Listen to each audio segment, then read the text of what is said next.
Here we are. There we are. Because the video. That's how it works. Yeah, our video's being weird. So Video's being weird. Everyone, I kind of like that. Like, I kind of do too. We're living in a testing normal ghost world. Yeah, we're ghosting it. We've already got people watching us, and those of you on audio. I'm gonna turn up in a second, but I'm really liking it for a second. Like, it's annoying me. It's annoying Curtis, and that makes me want to leave it up a little bit. Oh my god! What do I do? There we go. All right, guys. Well, this is Testing Normal. I'm Curtis. I'm Jordan. And this is a podcast where we try to talk about anything and everything, especially stuff that's relevant to today. We try. We try. We try. The first time you put try in there. We try mixing it up a little bit. Do or do not. There is no try. There we go. And we have the man, the myth, the legend. Ladies and gentlemen, I'm here live in your naked, steaming ears. Yes. Erick Kountz. Erick Kountz. Thank you, sir, for coming on. Appreciate it. My pleasure. Thank you, gentlemen, for inviting me. Yeah, absolutely. I know Erick. I've never met him before today, so I love. I'm super excited, and I will say people. My wife is very excited for you to meet Curtis too. She's like, I don't know what's going to happen when they meet each other. Nothing but good times so far. So far.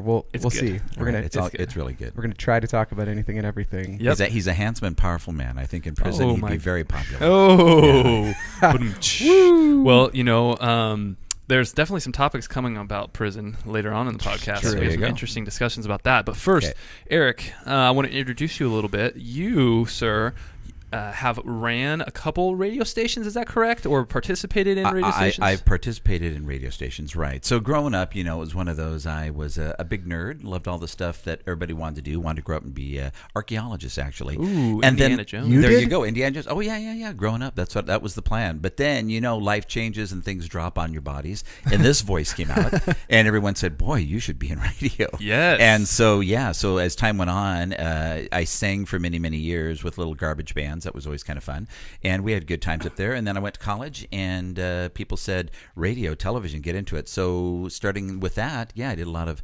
I was on Z100 as a guest. Whoa! Gosh, going back. Whoa! Z100. I remember. I grew up listening to Z100. Yeah. They plucked me out of obscurity, as it were, in college radio, and to have some fun with that. And this is what I was remembering. They said, "Oh my God, ladies and gentlemen, we have the next Johnny Carson." So that shows you how far back it goes. Yeah. Whoa! Dang. Is he still alive? No. Johnny passed away a long time ago. No, R.I.P. though. R.I.P. Right? Yeah. Rest in peace. It couldn't have been that long ago. It was long enough that you should know. Yeah, he's like history at this point. But he's a good guy. You'll find out there's a lot of things we don't know. Yeah, guys, we're idiots as far as the things that we do not know. For those of you joining that know Erick and not us, we do not claim to be experts. Yeah. Who was the person we didn't know who they were, where they came from? We knew who they were, but we didn't know her background. Oh no, Jenny McCarthy. Jenny McCarthy. Yeah. Is that right? What's she known for? Well, her claim to fame. Okay, there we go. See, we didn't know that. Okay. I knew that she was an anti-vaxxer. Right. And she wrote, I think, a book maybe about it, Yeah. or she was on like Oprah, or I don't know, The View, something like that. So, same thing. Yeah. I don't know. What? We're just proving how little we know. Yeah. But radio station, connoisseur. Yeah. And now, when you worked on the radio station, was this like a full-time gig, or is it something they would just like have you come in and kind of talk? Exactly. No, just come in and talk, have some fun with it. And then as years go by, then, of course, college radio was a full-time gig. I mean, as much as full-time, I had a regular time that I was on during the week at multiple colleges, and then that was always fun. And I really thought, honestly, that television and or radio is where I was going to go. But short story long, I don't want to bore your listeners. My parents were elderly. Not elderly, but they certainly were not young. They had me in their 40s, so my dad had a major heart condition, did not expect to see me even have my first birthday. Wow. And he instead lived to see me turn 18, and then he abruptly passed away. And I mean, it was a really dick move, I'm not going to lie to you, but that's what Dad did. Dad. And so anyway, he passed on, and I came to Salem. That's where my mom was living, and this wonderful town of Salem, though it's a great little city for all of you who want to move here, the truth is it doesn't have much in terms of radio or television. So that was, career change. So that was where it pretty much came to an end. Gotcha. Yeah. Now, you did... didn't you have like record stores or something? Yeah. If I remember right. Right. I ended up creating a chain of CD stores, right? Yes, and that was the most amazing name. Yeah, Laser Donuts, ladies and gentlemen. There you Laser go. Donuts. Mm-hmm. Wait, so it was did you have like vinyls or was well, we had some vinyl, but we were primarily a CD store. So the CDs ran by laser, and they looked like donuts. So the whole place had a theme, like if you're in a bakery. And back then, if this is before your guys' time, long before DVDs or Blu-rays or all the stuff they have out now, they had laser discs, and of course they look like they're about the size of an album. Yeah, they're not a donut. They're not. Maybe you'd want a donut. But they're like a king size donut is what you go to the bakery. So I had a whole section for king size donuts, and we had a bar that you could sit at, and it would have menus there, and inside there would be like the top music of the day that you could actually order up and listen to before you buy, that type of thing. It was fun. It was very successful for many years, but things change. Everything's downloadable now, so no one needs me. Okay. Well, kind of. Was that a terrifying situation when you started to see that transition, like Napster? Absolutely. Like when you saw it, when you heard about Napster, was that something that you were like, oh shit, I see this future leading away from CDs? Like, did you realize it in that point? Well, at that point, I didn't. Yes and no. I would say I definitely saw that was going to be the future. I was more concerned of who's going to be buying this stuff because it was all being ripped for free. Right. And that's the one thing about. So here's the thing. Even though I was a music seller, I'm passionate about musicians and music. And if you guys, Dick, I know you just said you're not big onto a lot of history, so you have to dig it up in your own. But honestly, we're talking 80s, 90s at this point.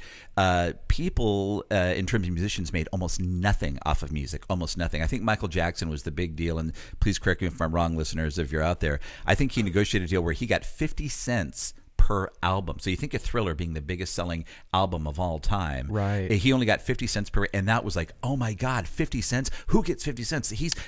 Per album that's sold. Per album that's sold, yeah. Okay. That is a significant percentage.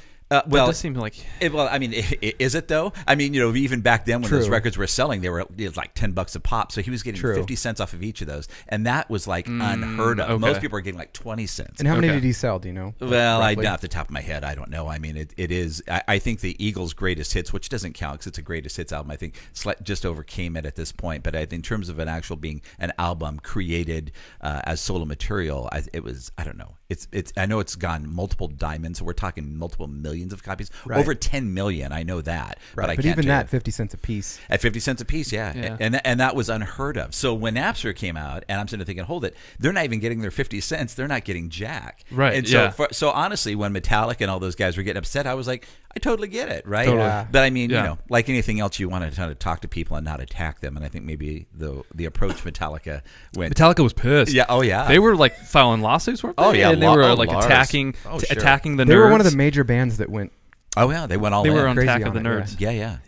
Yeah. So I don't know if you would know this, but these are kind of music questions that I've pondered. Sure. So when a band says, "Man, we went platinum," "Man, we went gold," gold. Is that like what are the sales for those? Well, there's different times through different eras, but the most common one of saying in terms of what you're thinking of is 500,000 would be gold, and then if you sell 1 million, it's platinum.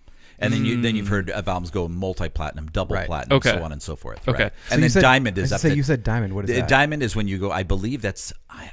I believe it's 10 million. Wow. And honestly, just a handful of albums. I mean, I believe less than 10 have actually gone. I know Van Halen has 2. Van Halen 1 in 1984. Only the stuff with David Lee Roth, because the stuff with Sammy Hagar sucks. But those 2 albums are up there. Michael Jackson's Thriller, again, the Eagles' greatest hits. Those type of things have done it. But Fleetwood Mac Rumors might be one of them. Yeah. Did Motley Crue? No. Because there was a documentary on Netflix recently about Motley Crue. Yeah. And I had no knowledge. I recognized some of their songs, but I had no knowledge about their history or who they were. They were good boys. Good boys. Yeah.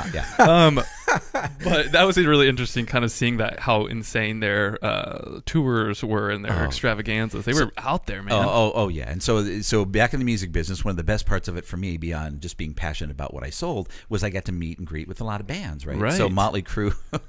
Did you meet them? Oh, of course. What? Of course. Yeah. Oh my God. And so Nikki Sixx? Nikki Sixx, yeah. Tommy Lee, Vince Neil, Mick Mars. Me? That's crazy. Yeah, Mick Mars was probably the most normal out of all of them. He was really quiet and pretty much sat in the corner. I didn't know at the time. Was he the one with the back issues? Yeah, with the back. I didn't know at the time they didn't advertise he was hurting all the time. But you just knew that he was quiet. But I did know, because at one point he took off his wig to scratch his head, and I realized, oh my God, he has no hair. That was completely fake from back in the day. And that was before I knew rock stars wore wigs. I mean, now it's pretty normal, but I was just like, what? Yeah. But anyway, no. They were higher in a kite and just buzzing all around and rude and rude, kind of like super like destructive to the whatever they were staying. Like they would always destroy the hotel rooms and long before. I mean, Led Zeppelin did all that long before. That's true. Them. Yeah. So it wasn't necessarily unique to their their band or anything like that. I think the only difference between Motley Crue and so many other bands at that point is that they just really they glorified it in the sense of we love this, as opposed to it just being something outrageous. That they just woke up in the morning and thought, how can we fuck shit up? Right, because Ozzy Osbourne had already been doing that before them as well. I think obviously Osbourne predated them quite a bit. And he was kind of like the top of the top as far as like, you think you're crazy, let me show you crazy. Yeah. Like there was stories on. I don't know if you guys saw the documentary or the movie. I've read his biography, but there was one where I think it was I Am Ozzy. Nikki Sixx or something like that. Ozzy Osbourne was like they were trying to one up each other. They're at a poolside. And Ozzy Osbourne went and he's like, man, I'm thirsty. So he jumps off the seat he was sitting in, goes and starts peeing on the ground, and then starts licking it up. And then Nikki Sixx goes, oh shoot, I'm crazy, I could do that too. So he goes, jumps off his seat, starts peeing on the ground, and Ozzy Osbourne pushes Nikki Sixx out of the way and starts drinking his pee then up too. He's like, boys, you can't handle my game. It is just sick. Yeah, it is just sick. So here's a true story. There's all kinds of true stories I can tell you about Ozzy, but so back when doing band stuff, I had a dear friend, Ken, who is a really talented guitarist. And Ken went on to the GIT, the Guitar Institute of Technology down in L.A. When I went off to college, that's where he went and did his thing. Became a successful, I believe, a road manager for like Pearl Jam and a bunch of other people. Cool. But his roommate was small names. Small names, yeah. His minor. Yeah, his roommate was actually Jakey Lee, who was the Ozzy's guitarist after Randy Rhoads died and took off with Bark at the Moon. Whoa. And Jake was a great guy, but Jake would just give spot-on stories. You think Ozzy's crazy, you have no idea what it is to live with him.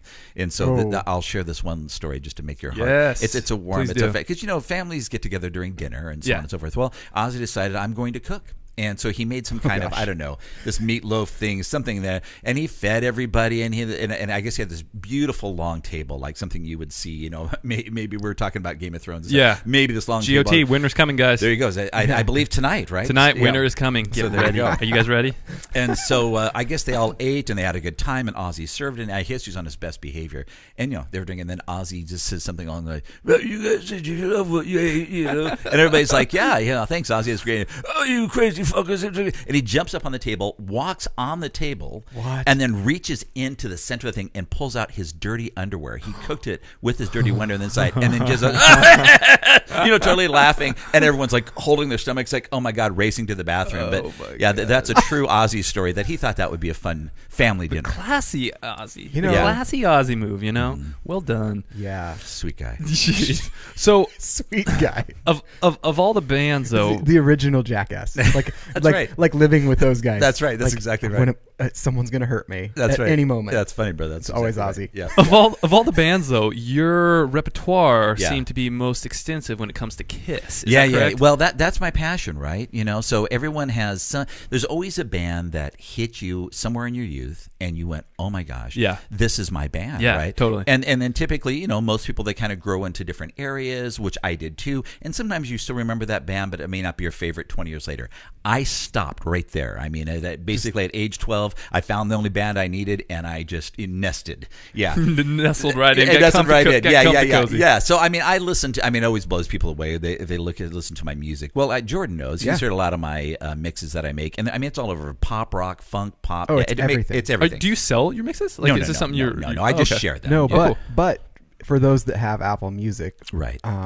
He does share out links to like his playlists. They're like 150 songs deep. Yeah. Whoa. So when I want to be like, I'm really behind, like I kind of want to know like what's going on, I just shoot him a text, me like, could you just like text me a link to your latest, like, because you do, what do you, spring, winter? Yeah, I usually do them just by some kind of fall, winter, spring, just because they're just lumped in. This is what the last 4 months is what I've been listening to. The last 4 months is what I've been listening to. So. And so I'll just get a list from him, so cool. and then I'll just put it on the car. I'm like, I don't have to decide. Right.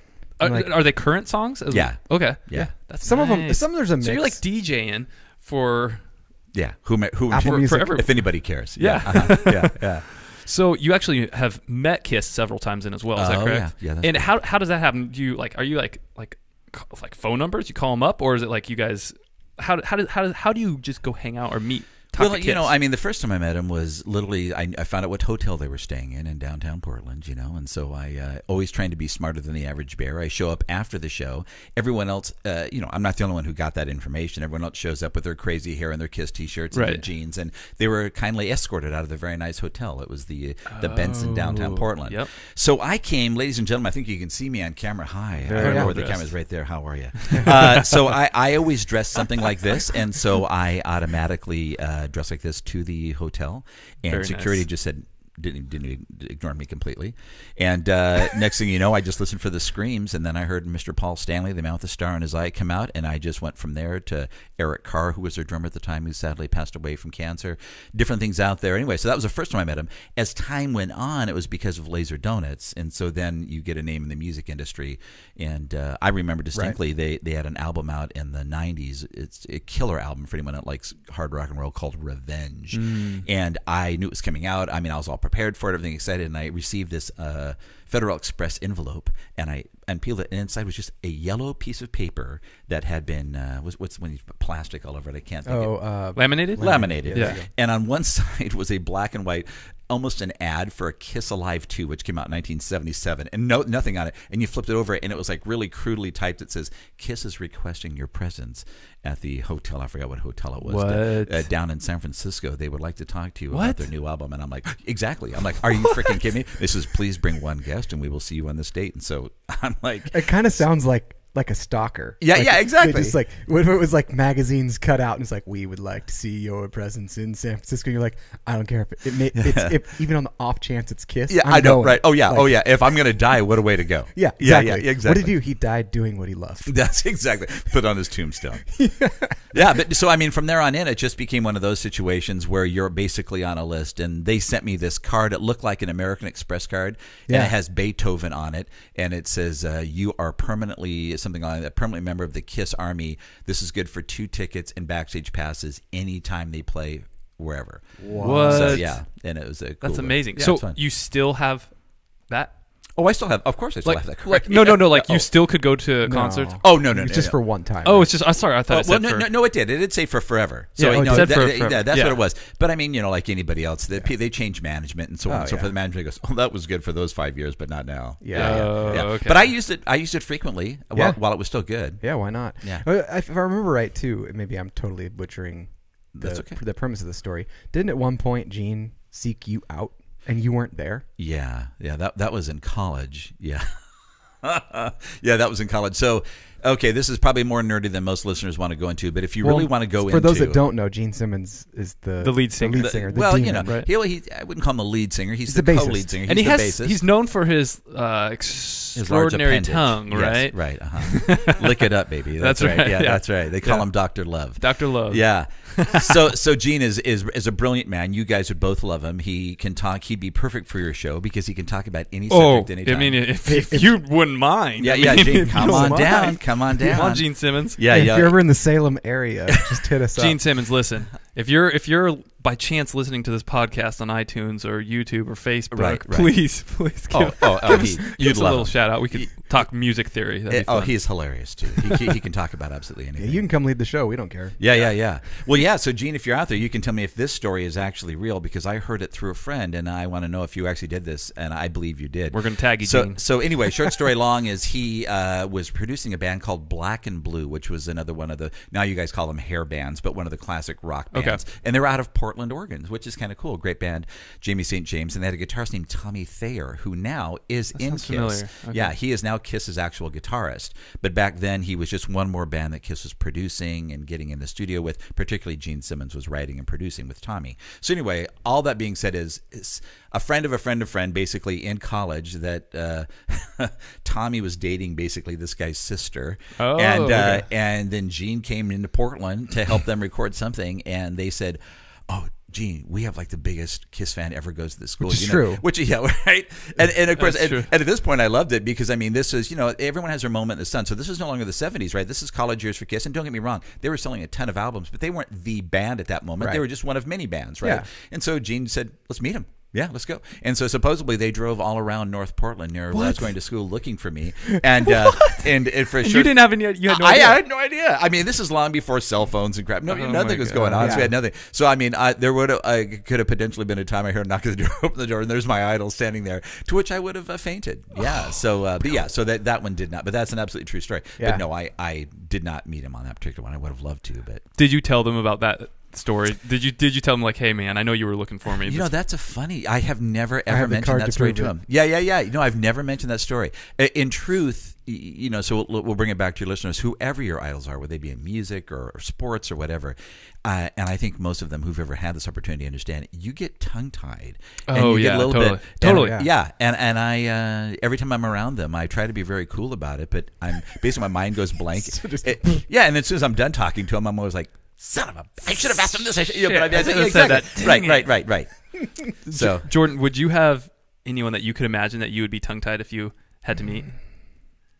No, like you'd be like, oh my god, not really. It would have to be really unexpected. Like I don't just like run up. It's someone I don't know. I can't think of anyone. I just like showed up at the door. I think you would be able to guess who I would be overwhelmed by. Who do you think? Who would you throw? Jenny McCarthy. Oh, very close. Very close. Super close. He'd be like, "Who are you?" Just Joe Rogan. Of course. Oh, Joe Rogan. The Joe Rogan experience would be quite the experience for me. He's great at what he does. He had David Lee Roth on there not too long ago. Yeah. I mean, he had Aerosmith. He had what's the drummer for Blink-182? Travis Barker. Mm-hmm. I mean, he's had many Eric's musicians. a good resource here when we're trying to think of I know, exactly. Yeah, I'll be your lifeline. In case So, have you listened to Joe Rogan at all? Or I've never honestly YouTube? listened to a podcast, but I've heard when he has someone like Dave on, then I automatically hear like bits and pieces again. But no, I've never listened to the whole thing. Gotcha. Yeah. They're long. That's a commitment. It's usually a 3-hour endeavor, right? Yeah. Wow. Like average. Yeah, there was. I think the longest one, and it took me a while to get through, was 4.5 hours long. What? Wow. Which one was that? Alex Jones. Oh, Alex Jones. No oh wonder. My god. Plenty to talk about there. And to be honest, it wasn't. I could have probably sat and watched it, but it was just too much. Right. Like 30 minutes at a time is all I could handle, and I'm like, okay, I got to. Alex Jones. I got to change over to Eric's playlist for a second. I get like my brain is about to explode. Right. Like I don't. You had me until Clockwork Elves and NASA is trying to take over the world. Dude, talking about conspiracies. Yeah. I don't know if you guys have heard much about this. This is something pretty kind of interesting I saw on the Business Insider. Oh, so yes. Yeah. It's interesting at least. Okay. So apparently Russia has been getting involved in the GPS system game. Not shocking. Not shocking. But what that means basically is that apparently recently Putin was driving in Crimea, and they just built the longest bridge in Europe or Russia. It's 11 miles long. Whoa. And Putin was driving across this bridge, and within I can't remember the radius. It was like a 65 kilometer radius. Every single ship and car, plane, everything within that radius, within the 65 kilometer radius, sure. Like every GPS gave a wrong signal, saying you're actually 75 miles away from where you actually are. Oh wow! And all these people were reporting it. Like the planes were reporting it, ships were reporting it, cars were reporting it. Saying, it's like dangerous. What is happening right now? Why are we? Like why are ship? We? It's like, what if it ran into the bridge he's on? Right. Right. Or planes in the air. Yeah, exactly. Yeah. So it's like causing a lot of drama right now. Like all these different agencies are like flipping out, saying, "Hey, Russia is hacking into the GPS systems and giving false signals for where they actually are." Wow. And that's kind of a trippy thing, considering how much we depend on our GPS systems right now. Absolutely. Like we all do every day. I needed to find the bathroom. Yeah, to find the bathroom even. Yeah. They should have an app for that. Yeah, exactly. Like, where's the cleanest bathroom? Oh Lord, I would pay money for that one. I think that if given enough time, that's where Seinfeld would have gotten. Like with George Costanza and his bathroom knowledge. Yeah, that would be great. Yeah. Like, where's the nearest bathroom? Oh, seriously though. I mean, you guys have used Waze and stuff before, and and it's a fun little app. I get that, but that's one thing they don't show is any place. Bathrooms, no rest stops, no nothing. And I'm always like, that's a great point. Yeah, why don't they? They show other things. Even like on the freeway. Yeah. They don't show like local large rest stops. Right. And I find that very odd. It is a little. It's such a necessity. I never thought about that. It is a necessity. Yeah. Yeah. No. Absolutely. You gotta go. Yeah. Like they'll show your local cannabis store on Waze, but it won't show where you need to go. Right, yeah. You where to go to get weed, but not go wee. Yeah. There's a different. Yeah. Exactly. Drop the D, and that's what I need. Yeah. Yeah. You're like. It says there's a bathroom here. No, this is weed.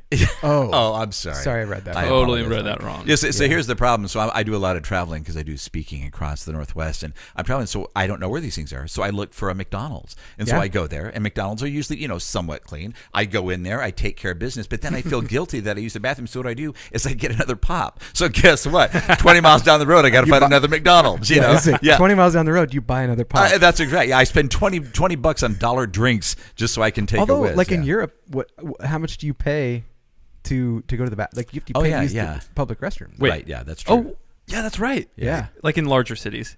Right. Yeah. Well, yeah, that's right. You do have to. Anywhere there's tourists. There was exactly.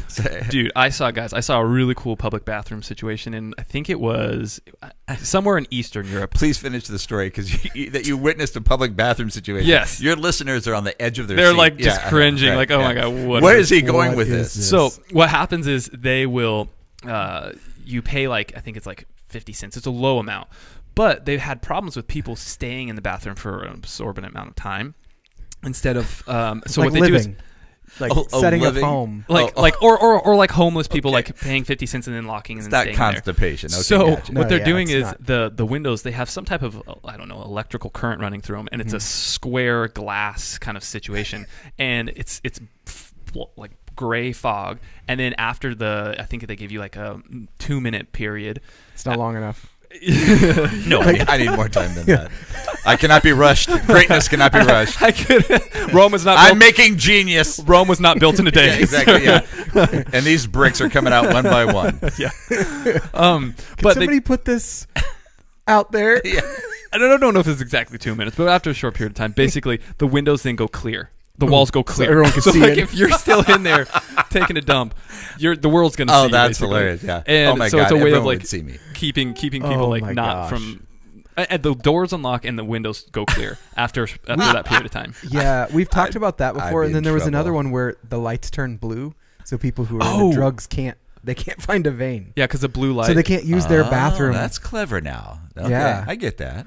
I saw one too that was like an art project, and it was like a public restroom, kind of like you would see like in a park where it's like in the middle of the park or whatever, but it's a one-way mirror.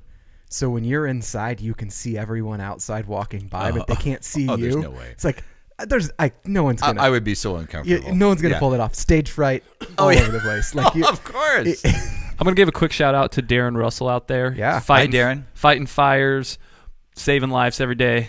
You go, man. Awesome, Darren. Thank you for your courage and your hard work. But I wanted to ask you another quick question about life coach / mentoring, but you're also a motivational speaker. Yeah. So how did you get your first gig going? Well, let's start with motivational speaker. How did you get involved in becoming a motivational speaker? I have no idea how someone would start that. Right. There's things in life could be very serendipitous, and that's really what it was. So the fast forward version. So I don't want to slow down the story. So basically, I was working as a manager for the state of Oregon.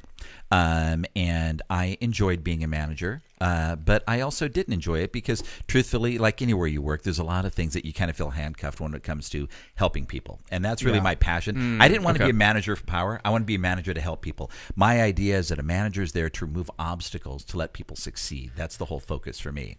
Anyway, but I had a few people that worked for me who were good people but had some serious issues, and I just kind of felt like, this is maybe not the right thing for me, because what I really want to do to help them, I am prohibited by doing by the government. There's certain HR rules and you got to follow. So anyway, I was becoming more and more disenfranchised, and then I took a class and it was all about finding your career, and they basically talk about what you like, what you don't like, and then it comes up where you have a whole list of career things. And I remember the trainer coming up to me. Her name was Jennifer Webster, and if she's out there, she's an amazing trainer. Please hire her. Hey, Jin. And she came right up to me and she kind of leaned over and she said, not in front of the class, she said, "So what are your top choices?" And I says, "Well, I think your test is terrible because number one, it says I'm supposed to be a minister, and number two, it says I'm supposed to be a photographer." And I said, I don't go to church and I don't own a camera, so this is the worst test I ever taken. And she says, no, you're supposed to be a trainer. And I says, like you? And she goes, yeah, exactly like me. I know when I see him. So anyway, short story long, she talked to people at the state of Oregon, and they said, yeah, that's what Erick should be doing. And fast forward version, they had an opportunity for me to get into it. I did. I seemed to fall right into it. And then that was like, you know what? I can do this. Why don't I do it on the side? Not just for the state, why don't I actually do things for people out there who really need help? So at the time I created, as a manager, I created a bunch of articles I'd write called Positively Twisted Thoughts. Ooh, I like that. Yeah, and it was all about, talking about life, but in such a way with humor and putting a positive spin on things. Yeah. And so I thought, you know what? I'm just keeping that as my company name. And so I created positivelytwisted.com and put my name out there. And literally, it's just word of mouth, Cool. Yeah. And then it took off. You do a few things. And where it made me successful, and I think you gentlemen can relate to this because your podcast is the same, is I talk about whatever people need me to talk about. So people skills, life skills, but I do it in such a way that I'm candid and I'm honest. So I reach people by being pretty frank with them, and it's an eye opener. So I always tell people I'm not for everybody, right? If you want someone who's going to be there and act like a librarian, I'm not your guy. But if you want to reach people and actually have them laugh and think, I believe this. If you can make them laugh, that means they're listening, and if they're listening, then they're learning. And so that's my whole goal, is to get them out there. But listen, I use honesty, and sometimes I use adult language. And so I let them know ahead of time. There's no surprises. Yeah. Hey, but if you're out there, I'm for hire. So please check him out, guys. Yeah. I've heard him speak a few times. Right. Yeah, you have. So I was telling him about a time that I watched you give a training. I don't actually remember what it was on because I had to keep leaving. But it was a bit.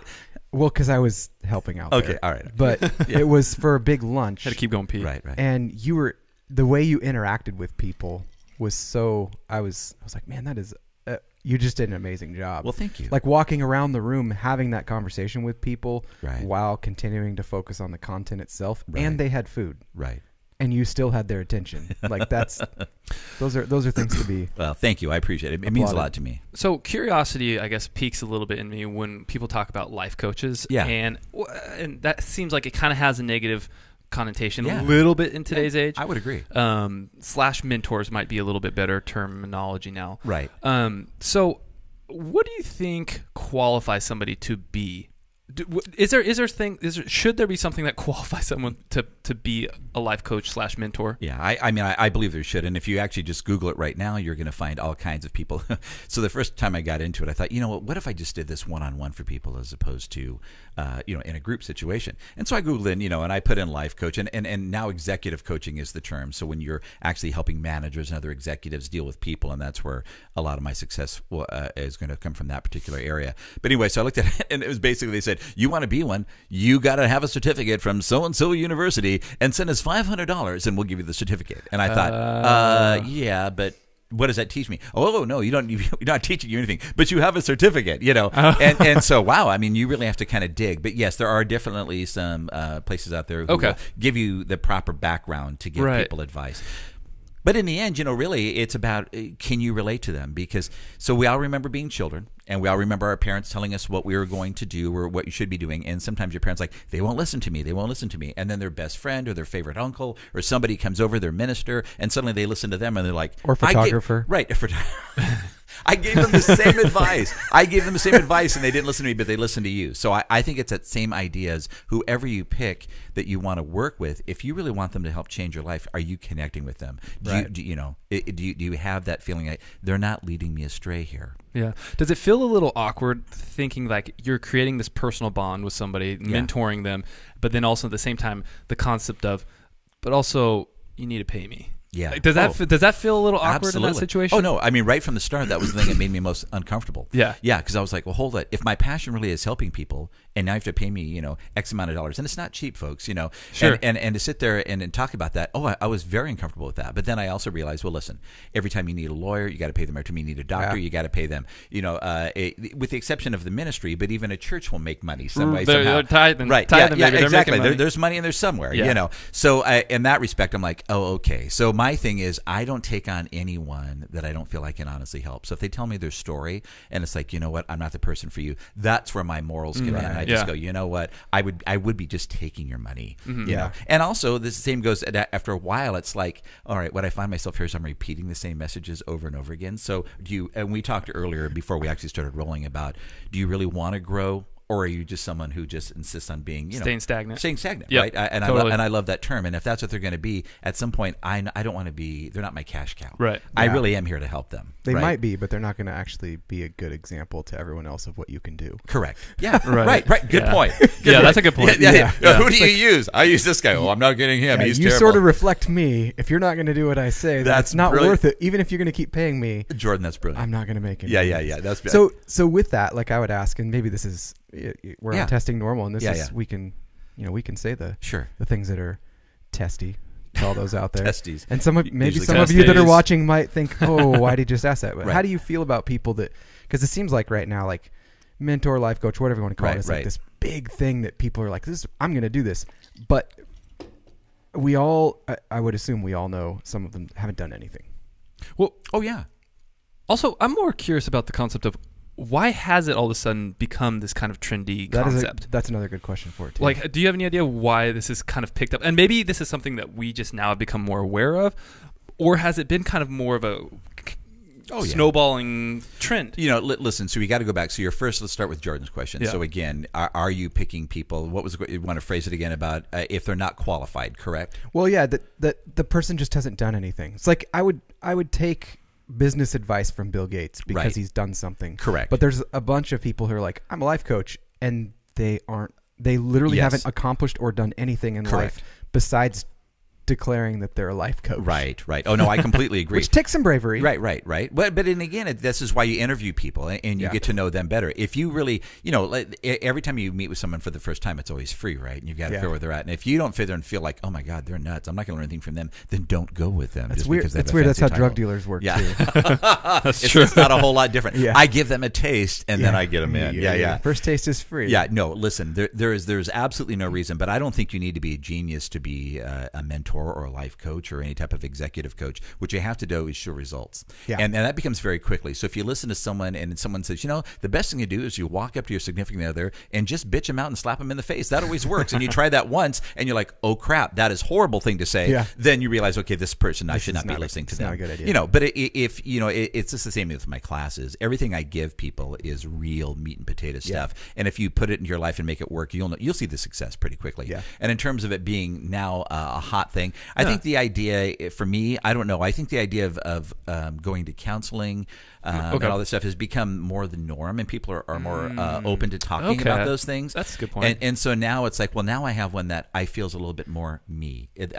Which is that's a good point. The truth is, I speak to more than one person. I'm not your singular person. Right. But the idea of hey, now I have someone who's tailored toward me, and I'm just not laying on a couch and saying, let's start at your childhood. Right. No, that is actually a really good point, because it has seemed like counseling has, and it's something I've actually gone to counseling before, and it's super beneficial. Right. I really recommend it for anybody out there that would need counseling, anything like that, or that's struggling with certain things. Like, it's a super helpful, beneficial, long-term, productive thing. Absolutely. But it does seem like it has become more socially norm. Yeah. And it seems like that may have then opened up the door to life coach opportunities and benefits. Correct. So that makes sense. There's a social stigma that has been kind of dying in as far as like talking about becoming more vulnerable. Is too like the whole like movement to bring to light mental illness. Like, hey, let's actually talk about this, guys. I think some of it might have to do with that.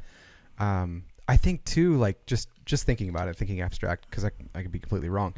We're a very connected but disconnected world, and so people don't have, at least a lot of people around me don't have some of the deep relationships with people that maybe would have been the norm, 50, 60 years ago, where you had someone that you were doing life with and could talk to, and so people are like, really, realistically, they need a friend. I had a counselor tell me one time that he had someone with him, and they said, I'm paying you all this money. Why am I paying you all this money? And he goes, is anyone else listening to you? Oh, wow.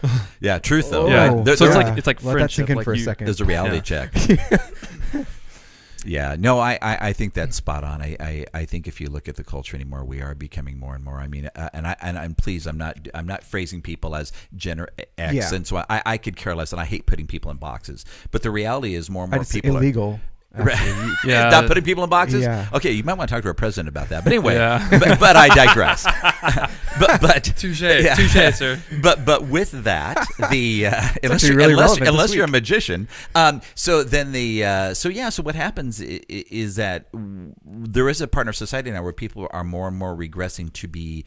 And there's nothing wrong with gaming or anything, but they're becoming more and more detached. Yeah. They speak to each other through the electronic forms of their headset or their mouthpiece, and they're not actually creating the people skills that they need. And then they're wondering, why can't I get a job? Why don't people take me seriously? And that's when you might lean towards someone like me and say, listen, I'm going to build you to be a champion if you'll allow me to, but you've got to work on this stuff and be there for it. Yeah. Although we should say right off the bat, let's be clear that a true counselor has gone, and psychologists have gone to years and years of schooling. And so, so if we're dealing with mental illness, that's not when you call someone like me.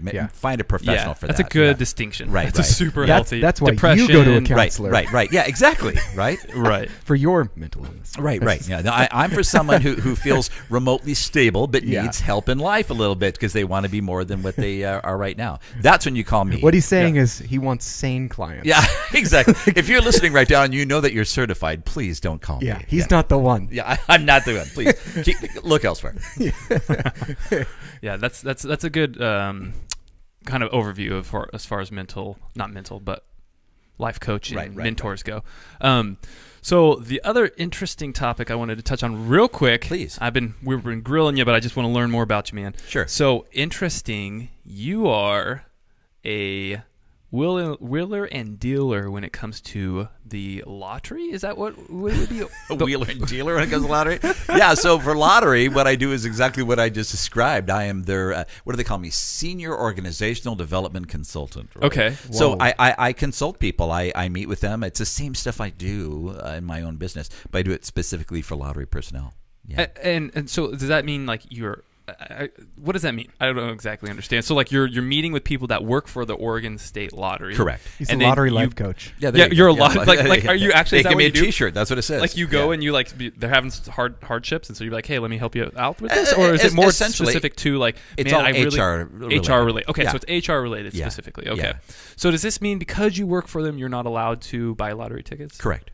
Interesting. Even if it's not part of Oregon State Lottery. Like, could you buy a lottery ticket? It's like, because I think Mega Bucks is not just state. Yeah, it's yes and no. So if it's something that is strictly just a state lottery, so if Washington had the Washington State Lottery or Idaho or New York or whatever, then you can actually gamble over there. But in terms of anything, is it Mega Bucks? And Mega Bucks, Powerball.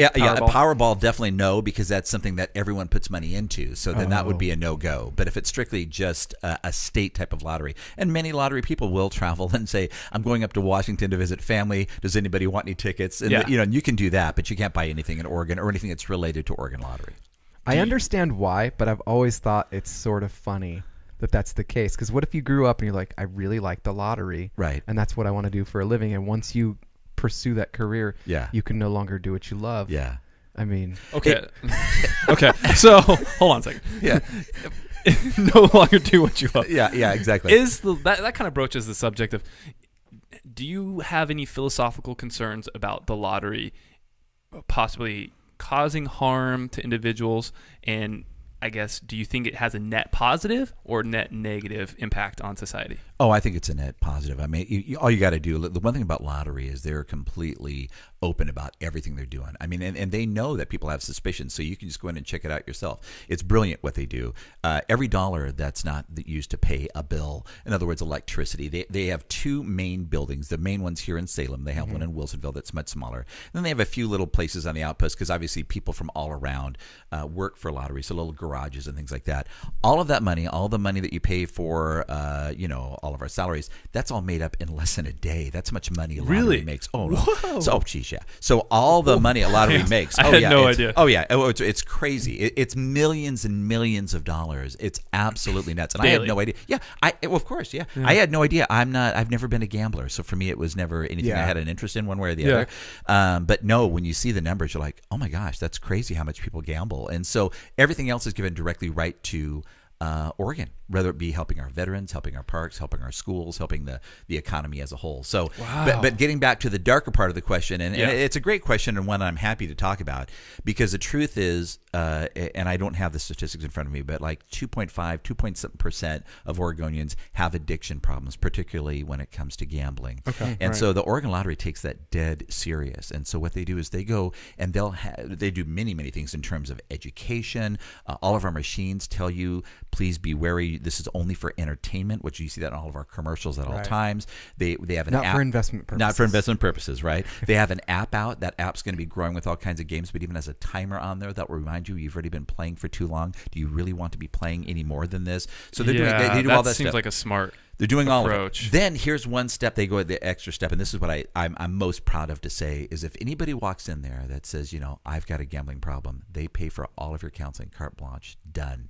They'll send you to a counselor. Wow. It's all paid for. All you got to do is ask for it. Let's say on the instance that one of you two have the issues, but you don't really see you have an issue, but your significant others do. Yeah. So they could walk in there and say, listen, my husband or my whatever has a particular gambling issue. They won't go. We'll send you. That way you at least have the tools, and again, give you whatever you need, paid for completely by Oregon Lottery. I wonder, because I've known some people that have like struggled. Right. I haven't known a lot. Right.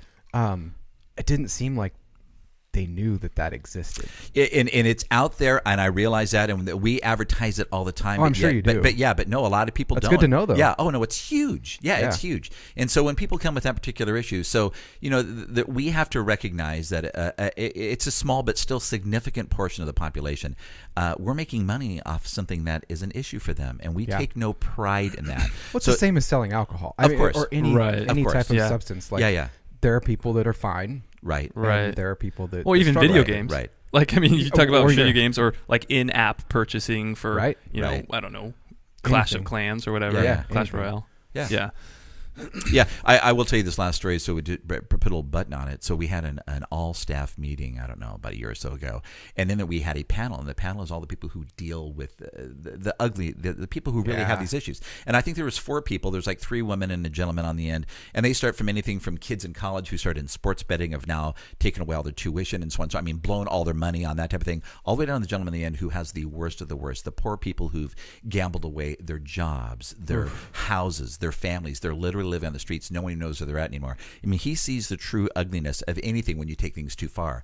And this is what he said, and I really appreciate this, and I think it shows you. So this is the guy that struggled with that, or he counsels. He counsels them. Okay. He's the top guy in this area, and he said, "Listen, this is in my world. If I was really being honest, I wish you didn't exist." Which is honestly right. That's what he's dealing with, right? And I respect that. He sees the worst. He sees the worst of the worst. But then he also says, "I'm also a realist. I know even if you didn't exist, they would find other ways of gambling. So I'm going to give you this compliment. When I reach out to Oregon Lottery, they pick up the phone. When your director is called, he answers, or he calls me back. He goes, do you know how many people I call who refuse to answer because they don't want to talk about this subject? They don't call me back. And you guys always work with me. He says, so for that, I salute you. And so, really, we take it very, very seriously. Wow. Yeah. That's awesome. Yeah, that seems like the best approach that you can have as far as just like, across the board, we're offering free counseling, helping with this. If you have the addiction, if you have a problem with that, you definitely wouldn't hear that from. That's really cool. I'll try to find that link as well and put it in our show notes and stuff. And, please do. Yeah. If anyone needs help, we would love to absolutely help them. And especially if you're around here, if you have to go in, it's pretty close. Right. Yeah. That's true. That's really true. Right. Yeah. Do you have any interesting topics over there, Jordan? Oh, I saw that you had quite a few interesting things. I do. Well, there's a few that we have Bill, a friend of ours, routinely will send me articles and say, you should look at this. And so one of those is an article he sent me, and I think that you and I talked about this a little off camera, but real quick, I wanted to give Eric some shout out here. There's several people that have been posting and saying, hi to you. Looking good. So Carolyn Cheshire. Oh, Cheshire said, looking great, Eric. You're great sweet, to Carolyn. see Thank you. Carla Wagner saying, good to see you, Eric. She's a sweetheart. I love you. Here. Love you, ladies. Thank Courtney you. Stutz. Courtney, that's my daughter. Yep, she says, I think that's your daughter. Daddy. I didn't recognize her. Coolest cat around. Well, she's a sweetheart. And she knows about cats. She loves cats. And your granddaughter's in her picture. Vicky Hepner. How many grandkids do you have now? Yeah. I have 3 granddaughters. Wow. Yeah. And then Jenny Evers. Jenny Evers. Wow. Oh, yeah. Getting some peeps, getting some shout-outs, man. And they're all amazing ladies. So this is outstanding that you've named some of my favorite people. That's really cool. There you go. Yeah. I didn't have to fake any of that. That was awesome. I love all you ladies. You're awesome. Thank you. Except for that last one. Yeah, exactly. No, Jenny was a sweetheart. She's always been a sweetheart. Sorry. Some guy, I'm like, I don't like him. Exactly. Totally interrupted. Sorry, Jordan. No, it's totally fine. Is this topic, it seemed a little bit vague to me. Bernie got asked at a town hall or something like that how he felt about Bernie Sanders. Yes. The Burns, some people call him. Yeah. We're on a first name basis. So. Yeah, right. Yeah, I understand. We're getting him on in a couple weeks, guys. Yeah, a couple weeks now.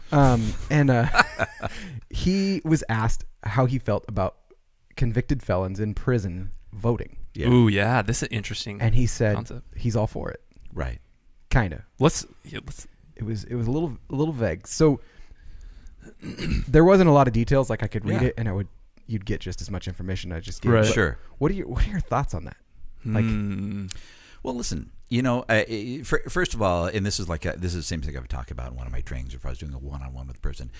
We're not pitting people. I know they're literally in a box. They're in a cell. Yeah. Right.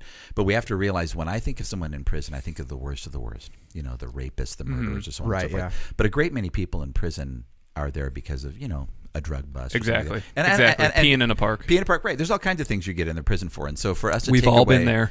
We've all been there. I will be there as soon as I leave here tonight. When you can't find a rest stop on the side of the road. Oh, absolutely. I don't know, Officer Waze told me this is it. Right here's where I could go to the bathroom. I thought this was McDonald's.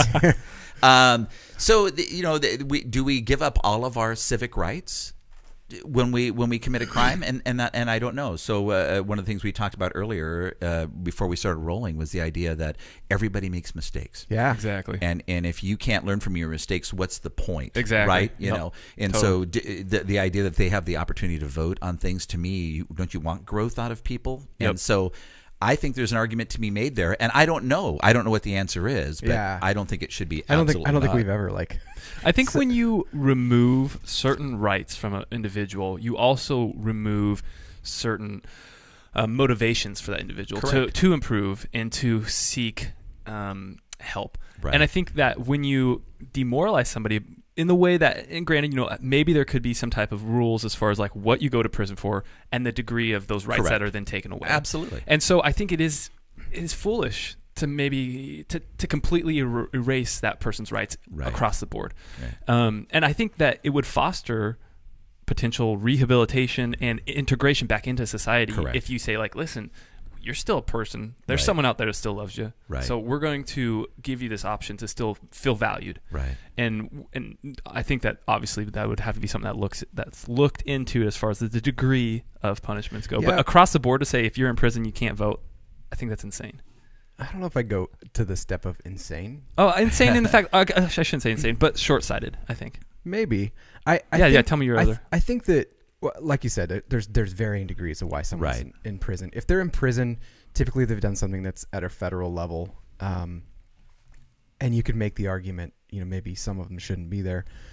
I think that where I would say I think this is maybe a little short-sighted is the states that don't allow them to ever vote again.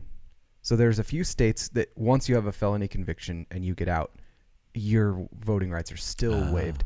And I would say that probably needs to be looked at more than, I think that you're removed from society for a reason, whether we agree with it or not. That's the idea, is you're removed from society. So participating in society seems like one of those things you might be removed from. Mm-hmm. And part of the integration back in is, hey, now these rights are going to be looked at and given back to you to integrate you. I think it's typical, right? Is it typical like 2 years for most states that when you are out of the pen or whatever the terminology is, forgive me, but when you're out of prison, I think after 2 years you typically get that back. But I'm hearing you say that some states don't. Well, in the article, there are 2 states. It's like Kentucky and somewhere else. It might be Florida. It could also be completely wrong. Everything's in Florida, right? Oh my gosh! Oh, I hate Florida. What's in the water down there? It's so bad. It's so bad. No offense to anybody in Florida listening. I love Disney World. Disney World, it's cool. Would like to go to Disney World. I haven't been there. I heard it's good things. Oh, it's amazing. Actually, I'm pretty excited to go to the Pandora. Have you heard about this? No. The Pandora world or land? Avatar? Or Avatar. Oh yeah, Avatar. Have you been to that? Yeah. Have you? Well, yes. No. It was just. I've been actually been there. Hold on a second. I'm unobtainium. You found unobtainium. Yeah, there? Exactly right. I'm much better looking underneath all this human flesh. No, I've got a tail. They were connects to my horse. It's been said. But so no, they were actually finishing it last time I was there, which was about 2 years ago. Now it's actually open, so I did not get a chance to go in. But people say beautiful things about it. But that's in the. It's basically a whole. There's when you go to Florida, it's much different than Disneyland, where everything's kind of in one area. Oh right. There they have multiple parks, right? And one of them is nothing but it's a zoo basically. And you go through and in Disneyland you go through the safari and they have the fake hippos and stuff like that. Always a classic. Yeah. But you go there and you actually go on a safari. I mean, it's full on lions and tigers and bears. Oh my! I mean, it's all around you. Yeah, and there's no. I asked the guy, says, honestly, don't you afraid of the rhinos charging? And he goes, we keep them well fed. so I mean, yeah, they're just like, they look at you like, so how are you doing? That's awesome. But I mean, you're literally cool. right there and you're going through. So that's how big this place is. So that's where they have the Avatar thing. Okay. And so it's a part of that park. Sweet. Yeah. Speaking of wild animals, I want to give a shout out to Jono. In Aussie-land. Hey, man. Aussie. I'm hearing an oi, oi, oi out there. Oi. Yeah, that's right, man. Little we miss you, AC/DC. man. Come back. It's our visit us. one Australian viewer. Yeah. That's our one. I mean, come on. We all know Keith Urban's out there. Yeah. And Nicole Kim. And let's be real. Yeah. We know they're listening. I'm hoping more for like Angus Young. That's the Australian I so that's fine. We gave a shout out to like the entire country of New Zealand, and no one's replied back yet. And by the way, if there's any fans out there of AC/DC, please check out another great 80s band called Angel City, also known as the Angels out of Australia. An excellent band. But yeah, check them out. Awesome. Yeah, I'll definitely have to. Yeah.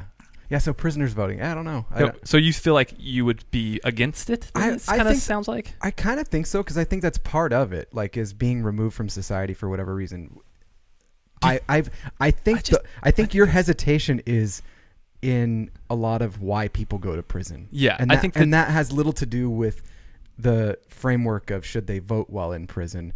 I would completely agree. There needs to be an overhaul on prisons and why some of the people there, and why in the world we have thousands of % more people in there now than we did. Like, something's wrong. Oh, and it's completely biased by color too. Yeah. Yeah. So that doesn't have anything to do with should they vote while in prison. Right. Those are, in my mind, those are two separate issues. The voting thing, if someone's being removed from society for good reasons, I think that's kind of a right. Kind of like they don't get to drive a car. Oh, man. The problem is they're not always removed from society for good reasons. Right. And that's a different, to me, that's a different topic. So if I'm having to answer them separately, right. Yeah. Like if they're all in there for wrong reasons, yeah, they should vote because they're not supposed to be in there. But that's the problem, though. You lump it all into one thing. You assume that they're all there for wrong reasons. You basically are saying they're there for wrong reasons by automatically removing all their rights, no matter what. Right. And it's a cascading negative effect. Right. Exactly. But anyways.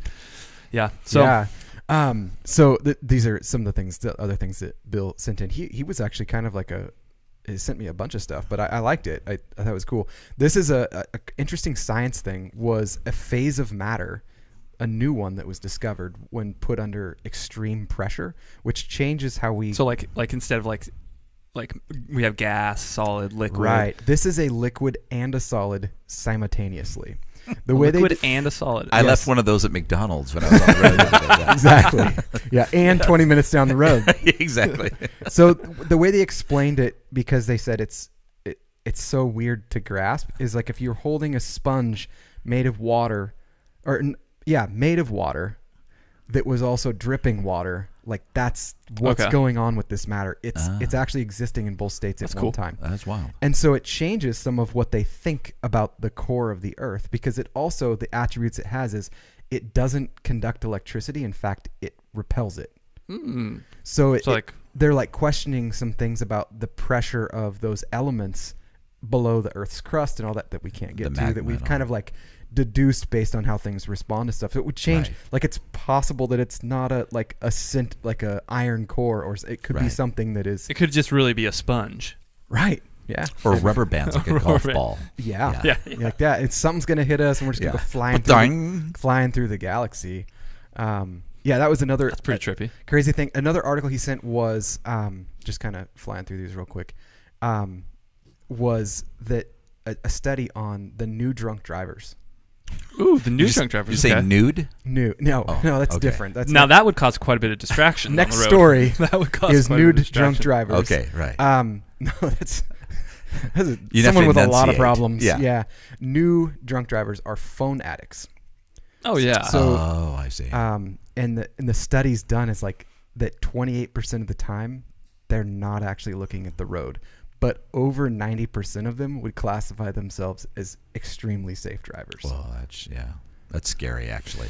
So, and they touch their phone. I think it's like 4 times every 10 minutes. Wow. It's like, yeah, it's no, I believe that. Yeah. I mean, I've frequently touched my phone when I drive or use it. In probably not always the most appropriate times. Yeah. But I really do like the new cars, how they have the CarPlay. Yep. The CarPlay option seems like it's right. eliminating a lot of CarPlay in your car? the issues. I believe that my Toyota is 3 years old, and no, but the new ones do. Okay. Mm-hmm. Yeah. So maybe soon. Yeah, I'm totally down for CarPlay. It's pretty rad. Yeah, super Now, rad. does CarPlay only work with Apple, though? Well, most stereos that have CarPlay also have Google Auto. I think that's Android Auto is what it's called, and they'll just switch to it. It depends on what phone you plug in. Is the interface that you get. Oh, that's cool. Yeah, that's really cool. Yeah, it's actually not.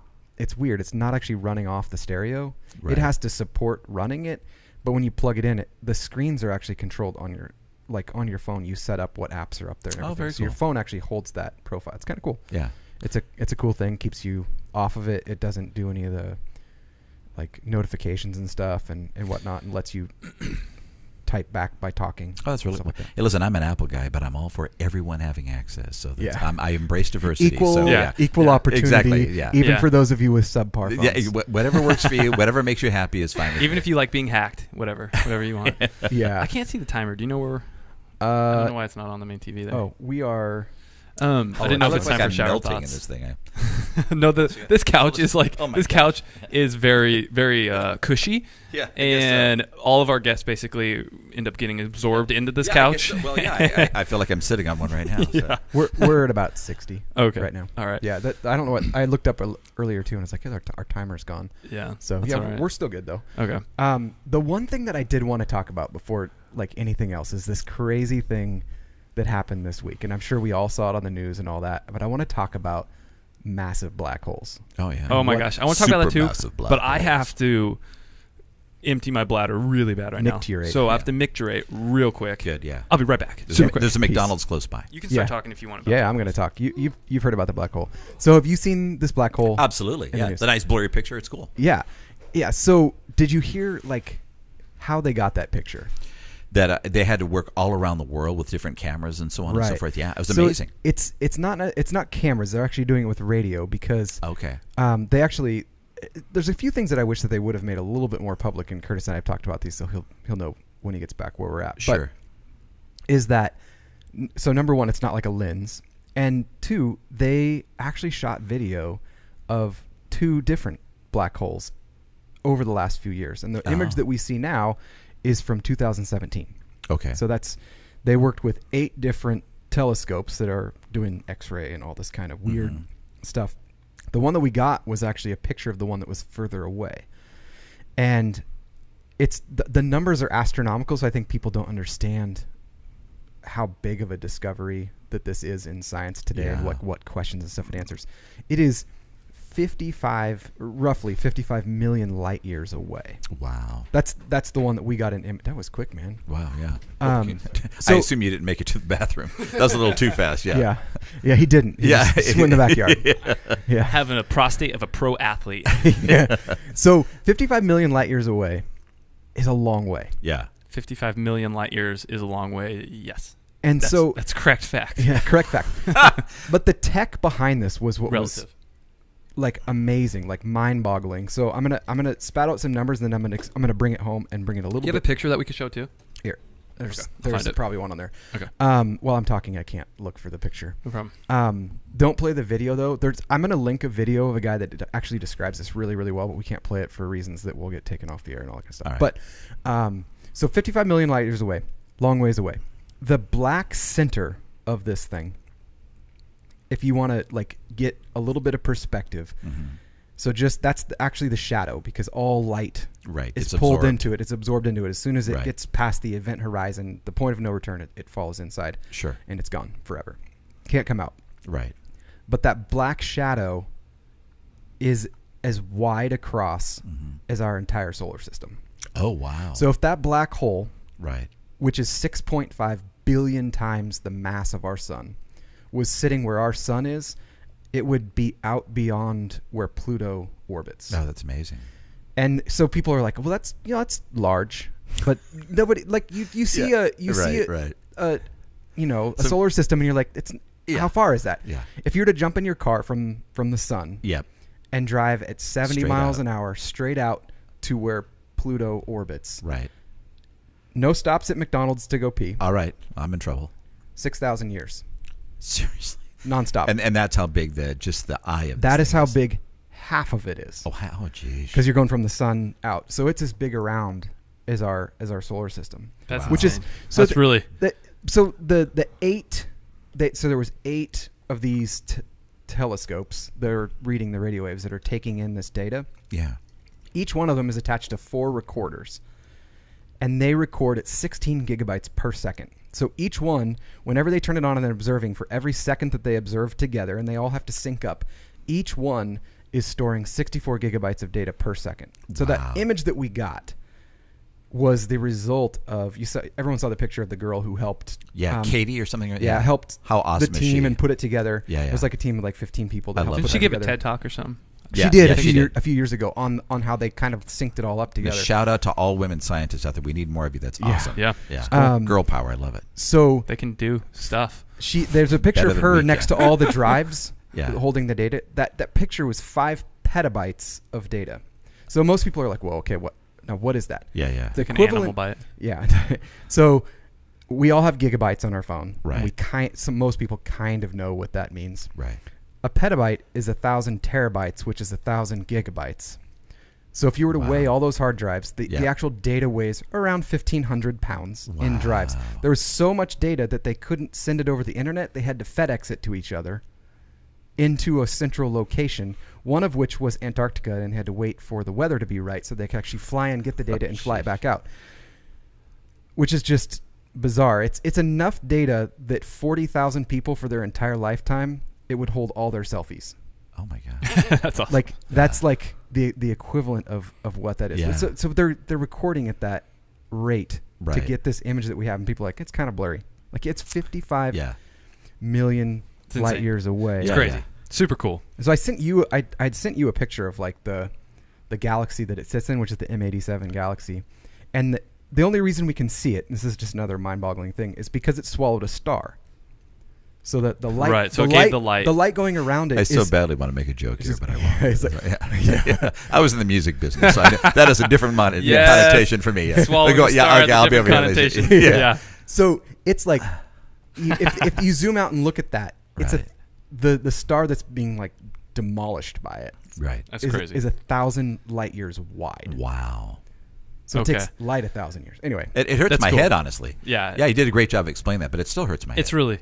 It's mind-boggling, basically. It is, and what we're looking at is conceivably 55 million years old. And if I'm wrong in thinking, when Einstein really talked about this stuff, I mean, he was almost spot on, but he had none of this data, right? Right. No. I mean, that in itself is like. That's what's wild. That's an imagination. That's it's the first image proving of that theory, and it all held true. Right. So. Which is just bizarre. Anyway, speaking of, I've nerded out on it pretty much. Going back in the day, thinking about Einstein was back in my day, few years ago. I'm gonna start throwing out some shower thoughts here. Yeah, do it. Here's kind of a cool shower thought. It's not really that funny, but it's a pretty cool thought. So, the oldest Galapagos turtle that we know of, is estimated to be around 200 years old. Okay. Which is insane. Yeah. And when Charles Darwin visited the Galapagos Island in 1835, that tortoise was likely alive. Wow. When Charles Darwin visited, and is still today. That's a pretty mind-boggling concept too. And that's the only reason they know, because he actually spray painted "Darwin was here," and it's still hanging out. So, exactly. Signed it. Right. Yeah. Hashtag evolution is real. Is what exactly. Yeah. Suckers. Yeah. Got it. Oh man. Another shower thought I had is the P in pharmacist makes all the difference. Pharmacist. A pharmacist, yeah. Let's see. What's another one I had? I had national anthems are technically country music. Right? That's hilarious. True. Yeah, that's true. Right? Yeah. You got any, Jordan? Yeah, and I got to be honest, I don't really care for either most of the time. There you go. Yeah, neither of them make music I want to sing I don't know the to. lyrics to either. Right, yeah. It's normal to say kitty cat, puppy dog, or bunny rabbit, but completely weird to say calf cow, duckling duck, or kid goat. That's true. That's true. So, when you think about an alien, iconic aliens, that's basically what we are to monkeys. If you think about it. Big, four-headed, unfathomable technology. Right. And we also do experiments on them. Right. So basically, we embody aliens to monkeys. Right. Yeah. Oh, that's funny. Yeah. I let that sink in for a second. That's pretty messed up. It is pretty messed up. Yeah. The most. I saw this one today, and I was like, I have to put this in here just because Eric's here. The most terrifying thing that could happen to a fly is zooming through an audience attending a live performance of "We Will Rock You." Oh, really? Oh, that boom, boom, crash. Well, no, it's like. You imagine I see. a fly flying through that boom, boom. Half the world's population flies gets eliminated every We Will Rock You concert. Well, that's what I got to do, right? Every Queen concert got eliminated. Every summer, I'm going to have to start cranking that song. What a great song. Yeah. Mosquito population drops. Which I'd be okay with. Yeah. Sympathetic vomiting is probably a survival trait in the event someone in the group ate something bad. What is sympathetic when you... Like when you see someone else vomiting, you're like, oh, I got to throw up. Oh, okay. See, I wouldn't call it that. I don't go, oh, you threw up. I feel bad. I think I'm going to throw up too. I would change the terminology. I didn't write it. Yeah. I'll let the guy know that. But that does make sense. You didn't like him. That does make sense. Yeah, exactly. Did you choose a different word? Erick Kountz says. Yeah, that's not sympathetic. Dumb. Yeah. But that's and I know a lot of people like that. That's funny. I was like not pulling this one up. This was like one of the greatest ones. Oh yeah. Okay. Coffee makes you hyper, but coffee shops are designed for people to chill. Whereas alcohol is a depressant, right? But bars and clubs are designed for people to be energetic. Ah, isn't that clever? A little bit of a dichotomy going on there. Yeah. That is weird. Okay, this is a shower thought that I had when I think I was in 7th grade, maybe. Okay. 7th grade or 8th grade. Let's go deep into your childhood, please. We're going to talk about some issues, guys. Exactly. Real Right. quick. Yeah. We don't want to open up a whole can of worms. There's plenty of worms there. Speaking of worms. A shower thought that I had when I was in 7th or 8th grade is how crazy is the concept of trying to explain to a 7th grader what irony means. Good luck. I can't explain it to most people. It's hard. It's hard for me to explain. There's whole websites dedicated to telling you whether or not it's coincidental or irony. How hard is it to, think about that, guys. How hard is it to Morissette explain the definition of irony? Get it, yeah. Irony, you just have to experience it. Right. But to explain it, it's crazy that it's even a word. Right.